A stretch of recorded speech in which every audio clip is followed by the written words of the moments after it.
আমি এখন মানব জীবনের অত্যন্ত গুরুত্বপূর্ণ কিছু বিষয় নিয়ে আলাপ করব।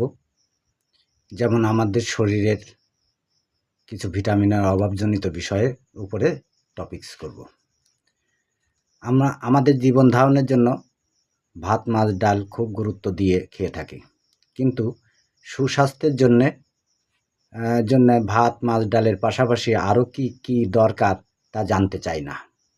ভাত, মাছ, ডালের পাশাপাশি সুস্বাস্থ্যের জন্য আরও জরুরিভাবে প্রয়োজন শাক সবজি, ভাত, মাছ, সবজি, ফলমূলের। কারণ এদের মধ্যেই পাওয়া যায় শরীরের জন্য অতি প্রয়োজনীয় কয়েক রকমের ভিটামিন ও খনিজ পদার্থ। ভিটামিনের অভাবে প্রতি বছর হাজার হাজার শিশু অন্ধ হয়ে যাচ্ছে। এছাড়া অন্য ভিটামিন খনিজ পদার্থের অভাবে সব বয়সী মানুষই নানা ধরনের চর্মরোগ, গলগণ্ড, অনেক জটিল ব্যাধিতে আক্রান্ত হচ্ছে। টাটকা শাকসবজি অনেক অংশে এসব ভিটামিন ও খনিজ পদার্থের অভাব দূর করতে পারে, কিন্তু দেশের প্রয়োজনের তুলনায় শাকসবজি উৎপাদন অনেক কম। সেই জন্য সবাই মিলে এদেশের উৎপাদন বাড়াতে হবে।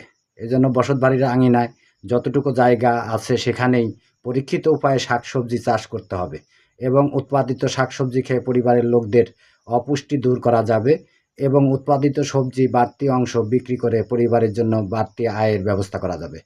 বসতবাড়ির স্বল্প পরিসরে পরিকল্পিত শাকসবজি চাষ করায় নিয়মিত ও সাধারণ জ্ঞান দেশের সাধারণ মানুষের প্রদানের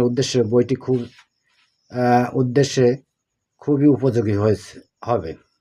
শাকসবজি চাষের জন্য জমি নির্বাচন, বাগানের নকশা, জমি তৈরি, জমি চাষ পদ্ধতি, বীজ সংগ্রহ, চারা উৎপাদন